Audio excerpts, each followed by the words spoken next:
Hey, great people. Happy Saturday. I hope that you guys are doing well. You've been doing well, swell, and all of that. Coming on today to talk to you from the bed of truth. Yes, it's Tracy from the bed of truth. Not a lie. So today I was trying to figure out topics to talk about, right? I mean, there's so many. There's vast amount of topics to talk about. And I outreached to a friend, Benny Don't Miss. Follow him on YouTube or on IG, Benny Don't Miss. And he gave me a few, and I was like, yeah, those are good topics, and I think on brand and relevant for today society, because a lot of people, they don't tap in to themselves and take time for themselves. And I can recall a time when one of my social work friends told me back when Nadia, my daughter, was young, that you do so much for her. You got to take time for yourself and this and that. And I'm like, oh, yeah, that's true. But people don't realize I do take time for myself. People think that because I'm so created and God has blessed me with so many talents that I'm always doing something, or it's a lot of time taken out of my day. But that's not true.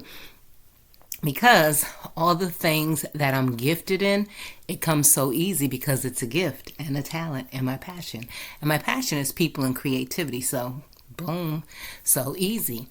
So with that being said, I've always, like, for instance, always took naps on the weekend. Even in my 20s, always. I mean, I was going out to the club and stuff, but I always took naps anyways, even if I wasn't going out. I just love a good nap, power nap. Even 20 minutes, it revives you. Like today, I took a good power nap. Then took the dog for a walk and everything, and it's brisk and cold, so yeah. But now, coming on today to talk about putting yourself first. And then I got some stats on people that, like, putting yourself first. And by putting yourself first, that means you got to implement what? Boundaries. The B word, yes, you have to implement boundaries if you expect to put yourself first. So that means that putting yourself first over kids, husband, family, friends, acquaintances, or whomever. You get what I'm saying? You have to have time for yourself, because if you don't have time for yourself, then you won't have the energy to have time for no one else, right? And you don't want to deplete yourself. You deserve to have time for you, because you should love yourself first, right? First and foremost. So again, if you want to be able to share and have time for other people, you must make time for yourself. And being selfless is not selfish, and saying no is a complete sentence. No. So I was going to go into some of the different subcategories that I found online that impact the body, the mind, the soul, your spirituality when you don't put yourself first. So the first one is the mental impact. So the mental impact, basically, if you're constantly ignoring your own basic needs, Trinity, stay down there. Okay? Go sit right there. Sit right there, because I'm chilling right now. This is her room. But anyways. So constantly ignoring your own basic needs can lead to burnout, anxiety, and decrease resilience. Your mind needs to rest and nourish itself. And I don't know the stats on it, but your mind cannot hold but so much within it. I don't know if people know that. Like, your brain should not be overworked all the time. Like, overthinking is not good. And I used to be an overthinker, but no more, because I like peace and peace in my mind. So anyways, so again, you don't want your mind overworked to be burnt out, because then you're going to be good to nobody. You're not going to be good to your family. You're not going to be good to your man, your husband, your pet, your kids, at work. And you need to be at work making them coins, right? So yeah. The next one is physical impact it has. So stress from neglecting self-care manifests physically. Fatigue, headaches, weakened immune system, maybe decreased libido. I don't know. I don't do those things. But anyways, yeah, the physical impact could have some decreased libido too. So yeah, moving on to a spiritual impact. So the spiritual impact, when you don't honor your own boundaries, the B word, and needs, your inner self of peace and fulfillment suffers. You lose touch with what truly makes you happy, right? And feeding into you is essential for you to be happy, right? And have a peace of mind. Okay. And the other one is our mind. Chronic stress, burnout, like I said, decreased focus becomes constant. Headaches. Your productivity maybe at work starts to dip. Your creativity is like, oh, I used to like to draw. I used to like to do poetry. I used to like to write. Now you like in a whirlwind. You can't even think because you're given, this is your 100%.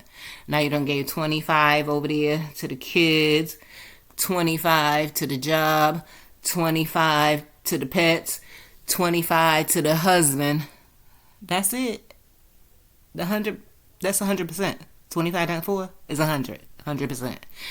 You never took time to do nothing for yourself. Even if it's 10 minutes a day, consistently. Deep breathing exercises like prana breathing, mindful meditation, journaling. Just sitting somewhere quiet, a designated space. Make it your little space, like have inspirational sayings, have candles burning, the oil lamp, or whatever. And just concentrate and sit there. Close the door. If you have a family, close the door so nobody bothers you. And just sit there and be with yourself. It's difficult, they say, for most Westerners. And I learned this in my meditation certification class years ago. Westerners is so hard because they always want to be on the go. Whereas over the pond, they're more like laid back. They have different values, different moral, whatever, different values, what values, and they're about more community. Whereas here, we're more about individualism, like self, being selfish, not taking care of ourselves. Okay? So the other one, so what else was I going to say? Oh, so then I was talking about the boundaries. I already said the boundaries. Start to set small boundaries when needed and carve out what truly matters to you. So do you like to bake? Carve that time out and start doing your baking. Carve that time out. Start doing your knitting, sewing, whatever hobby you want to do. Couponing. Take 10 minutes a day out for you. And 10 minutes isn't a lot. I don't think 10 minutes is enough, but that's on you. You got to decide how much you want for yourself. Like I said, I daily take time out in the morning. It's a whole ritual. Even the dog's involved. She even sits there and meditates. Like you hear her snoring. We listen to our music. Yeah, it's at least 45 minutes. And what do I have to do? Get up 2 hours before my shift is how I'm able to do it. Because I do it for at least 40 minutes. At least 40 minutes. 30 to 40 minutes. But mostly 40 minutes. Yep. Get up, do my ritual, and all of that. Every morning. But I have to get up 2 hours early before my work shift. But guess what? Because I do that and I have my alarm on my phone, I have several different alarms. My daughter laughs. So I have several different alarms. Even the dog knows the alarm. She's like, oh, it's time to do this.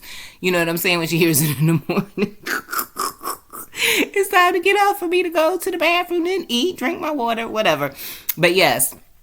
So I diligently have alarms, and like I said, I do my whole routine, and it's a routine. Once you do it every day, it becomes routine. So then you don't even have to think about it. It's like cleaning your house. I hope you clean your house on a consistent daily basis, like not necessarily vacuuming every day, but I'm hoping you doing wiping down, washing out the tub, and all of that. You know what I'm saying? So moving on to the stats.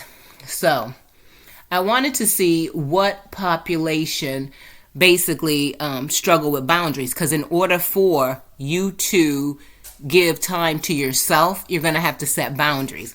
So, a survey in 2018 published in the Journal of Counseling and Psychology, and I love counseling and psychology because that's my graduate degree, found that approximately 40 to 50% of adults reported difficulty asserting personal boundaries in interpersonal relationships. 40 to 50%.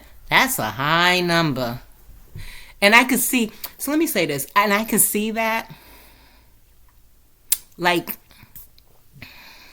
in my community, I can see that. And people think that I'm stringent when, like, I'm always, like, if I see people's dog coming on my lawn, no, I don't want your dog on my lawn because I have a dog and she pees in a certain area. So I don't need your dog now peeing wherever on my lawn. And I'm courteous like that, and I don't allow my dog to pee on people's lawns because I'm being courteous. So be courteous to me. But I can see where that 40 to 50% holds true. Kids just, it's a different time. Like my mom and I were talking about the other day. It's just a different time right now. And it's like the world has gone cuckoo for Cocoa Puffs, and it just hasn't been within the past, like, 10 years. I would say it's been probably the past 15, 20 years. It's like gradually escalating. Because back in the days, like I said, you respected people. You respected their word. You respected their property. I'm just saying, you understand what I'm saying. So I'm just saying, I think back then, maybe people had a greater respect for one another and they didn't maybe have to implement boundaries. So that 40 to 50% is high to me. And the studies suggest that self-care behavior suggests that only 30 to 40% of individuals constantly prioritize their own well-being in daily life. 30 to 40%? Now that's high too. I'm like, what is going on?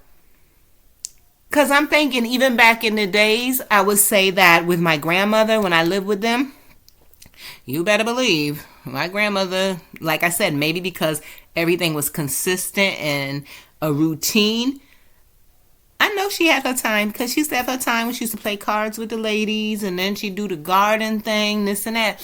And my grandfather did his little thing, even though he was more like an introvert. He didn't like have a lot of friends, but you know what I'm saying? He was about business, making money. But what I'm saying is they had their own separate time. And now it just seems like, I don't know if maybe in couples, some people may be a little insecure, so maybe that's why they want to be all clingy.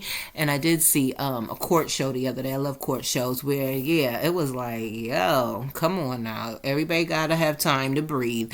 But maybe the insecurity has gotten wreaked havoc in our society. So now the wife, oh, I'm coming with you too. I'm coming with you too. Matter of fact, it was on the couple was from Atlanta too. It was on Wife Swap, The Real Housewives Wife Swap. And it was funny because then once she saw how, I think it was Melissa Gorga and her husband, she kind of did her thing, whatever. The other lady was like, yeah, I kind of need my time. And Melissa was like, yeah, and he need his time, which is true. You know what I'm saying? So it was funny because before she wanted to be like always with him, which I get it and I don't get it. So yeah, everybody got to have their own time, even the kids. And then it goes on to say, other studies suggest that individuals struggle with boundary setting. American Psychology Association notes that nearly 60% of adults find it challenging to say no. What?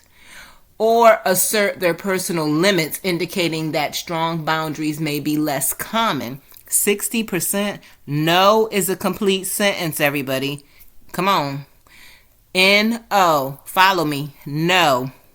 My mother, back in the day, child, please. No, it didn't. Yeah, no. And I can follow suit with that. My daughter may have been a little spoiled, but no comes into play, okay? Mother, father, brother, sister, whomever gets the no and gets its boundaries. Had to tell my neighbor the other day, don't pop up at my house. My mother don't even pop up at my house. Like, why would you do that? And she had some kind of whatever she was trying to explain. But no, don't pop up at my house. Because I wouldn't pop up at anybody's house. It's just common sense and common courtesy. The other one was cultural factors also play because in, like I was saying earlier, individualistic societies, people are more likely to prioritize personal needs, while in collectivist cultures, putting one's self first may be less prevalent. Remember I was saying that? I was saying how, like, across the pond, they're more of a collective society, so they may not put their self-care first.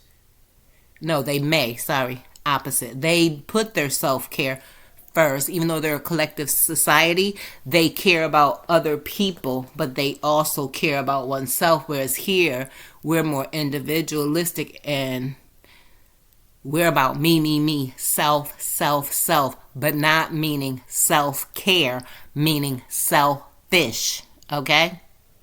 So there's a difference between being selfless and selfish. Selfless means, like, you give of yourself or whatever, you help other people out, which I am, but I also tend to my own self needs. And then selfish means you're all about yourself. You don't care. And just because you're selfish doesn't mean that you're caring for your self needs, maybe. Needs meaning your mental, physical, soul, mind, like that. Selfish meaning like greedy, like, oh, if somebody knew there was a sale or something, I ain't telling her. I'm going to get all of the jeans, or I'm going to get all the blankets. That's what I mean.